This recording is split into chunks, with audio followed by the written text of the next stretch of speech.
নির্বিঘ্নে শেষ হলো এসএসসির প্রথম দিনের পরীক্ষা। রবিবারের এই চাকরির পরীক্ষা শুধু পরীক্ষার্থীদের জন্য ছিল না, 9 বছর পর এটা এসএসসির কাছেও একটা বড় পরীক্ষার থেকে কম নয়, কারণ দুর্নীতির দাগ মুছতে হলেও কিছুটা হলে সাহায্য করবে এই নিয়োগ। পরীক্ষা চলাকালীন কোনো রকম অনিয়ম বা বিশৃঙ্খলার খবর মেলেনি। অধিকাংশ পরীক্ষার্থী জানান প্রশ্নপত্র সহজ ও মানানসই ছিল। অনেকেরই মত এই দিনের অপেক্ষার পর নির্দিষ্ট সময় পরীক্ষা সম্পন্ন হওয়ায় স্বস্তি পেয়েছেন তারা। প্রায় 9 বছর পর রাজ্যে হলো এসএসসি পরীক্ষা। শেষের পর এক প্যান্ডেলে পরীক্ষার্থী আধিকারিকদের শুভেচ্ছা জানান শিক্ষামন্ত্রী ব্রাত্য বসু। বলেন, সফল হয়েছে এসএসসি। পরীক্ষার্থী আধিকারিকদের স্কুল শিক্ষা দপ্তর সহ সমস্ত আধিকারিকদের শুভেচ্ছা জানান শিক্ষামন্ত্রী। পাশাপাশি জানান আগামী রবিবারের একাদশ দ্বাদশ শ্রেণীর এসএসসি পরীক্ষার্থীদের স্বচ্ছ রাখতে সমস্ত রকম প্রশাসনিক কর্মকর্তারা সাহায্য করবেন। আরো চ্যালেঞ্জ বেড়ে গেল বাংলার পরীক্ষার্থীদের। প্রচুর সংখ্যায় ঢুকছে উত্তরপ্রদেশ, রাজস্থান, বিহারের পরীক্ষার্থীরা। শনিবারই এসএসসি পরীক্ষাকে প্রহসন বলেছিলেন বিরোধী দলনেতা শুভেন্দু অধিকারী। আর রবিবারই দেখা গেল বিজেপি শাসিত উত্তরপ্রদেশ, বিহার থেকে চাকরি প্রার্থীরা পরীক্ষা দিতে বাংলায় আসছেন। সুযোগ বুঝে খোঁচা দিল বাংলার শাসক দল তৃণমূলও। উত্তরপ্রদেশ, বিহার সহ তথাকথিত ডবল ইঞ্জিন সরকারগুলির রাজ্য থেকে ছাত্রছাত্রীরা বাংলায় পরীক্ষা দিতে এলেন।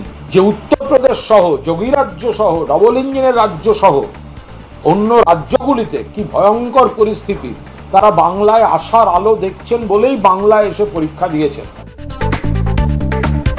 প্রায় 9 বছর পর রাজ্যে এসএসসি পরীক্ষা হলো। আর এই পরীক্ষায় এমন কিছু জিনিস ঘটেছে যা প্রথমবার দেখলেন পরীক্ষার্থীরা।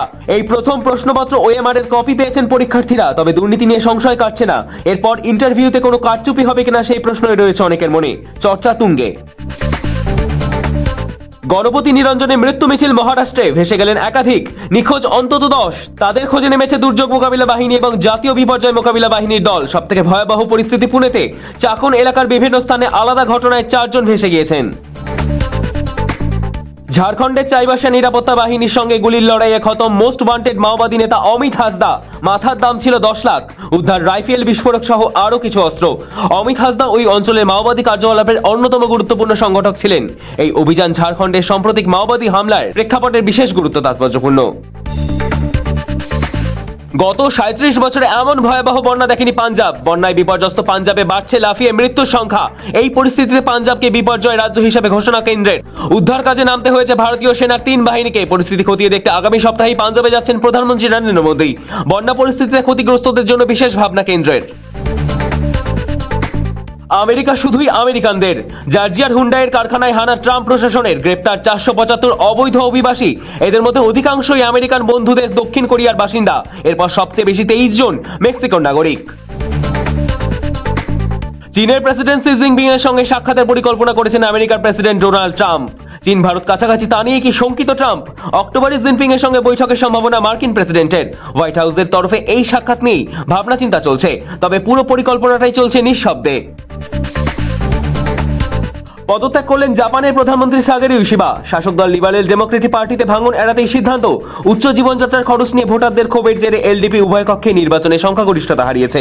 রবিবার সাংবাদিক সম্মেলনে ইশিবা জানান, লিবারেল ডেমোক্রেটিক পার্টি জরুরি নেতৃত্বে নির্বাচন আয়োজন করবে। নতুন নেতা নির্বাচিত না হওয়া পর্যন্ত প্রধানমন্ত্রীর দায়িত্ব পালন করবেন তিনি। হাতে গোনা আর মাত্র কটা দিন বাকি। জোর কদমে চলছে দুর্গাপুজোর প্রস্তুতি। এর মাঝেই ফের বৃষ্টির ভূগুটি। আবহাওয়া দপ্তর জানিয়েছে চলতি সপ্তাহে রাজ্যের একাধিক জেলায় হালকা থেকে মাঝারি ও সঙ্গে ঝোড়ো হওয়ার সম্ভাবনা রয়েছে দক্ষিণ ও উত্তরবঙ্গের বিভিন্ন জেলায়। ফলে মণ্ডপে সাজসজ্জা নিয়ে চিন্তা বাড়ছে পুজো উদ্যোক্তাদের।